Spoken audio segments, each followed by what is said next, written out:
इस साल होली के त्योहार से पहले बाजार पिचकारियों, रंगों और गुलाल से गुलजार है।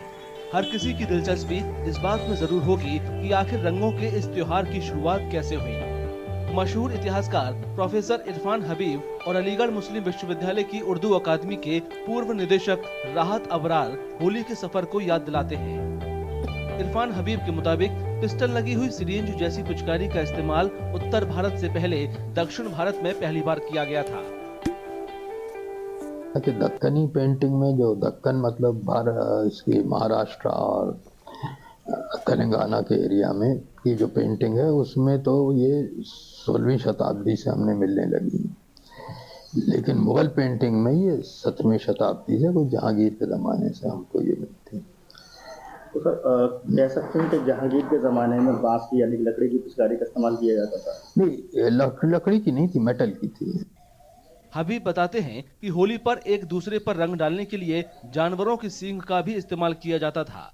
उनके मुताबिक इसी परंपरा से वो पिचकारी निकली जिससे आज के दौर में होली खेली जाती है। हाँ, होली का जिक्र तो वैसे ही मिलता है जैसे आजकल है।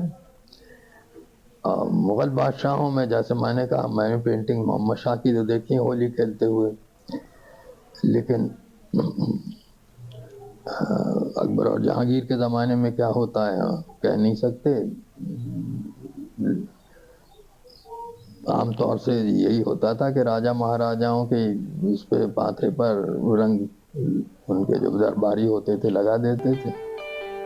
वहीं अबरार बताते हैं कि कैसे मुगलों ने हिंदुस्तानी पूजा पाठ और रीति रिवाजों को अपनाया।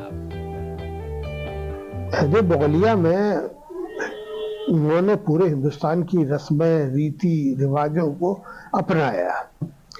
यही नहीं बल्कि बहुत सी जगह तो ये तक हुआ, बहादुर शाह जफर ने भी और फिर उसके बाद अलीगढ़ में भी सर सैयद ने गाय के गोश्त पर पाबंदी लगा दी थी, गाय की कुर्बानी पर पाबंदी लगा दी थी। हालांकि सरकारी तौर पर कोई पाबंदी नहीं थी, उसके बावजूद। राहत अबरार ने रूमानी शायर मौलाना हसरत मोहानी का जिक्र किया, जो स्वतंत्रता संग्राम सेनानी थे।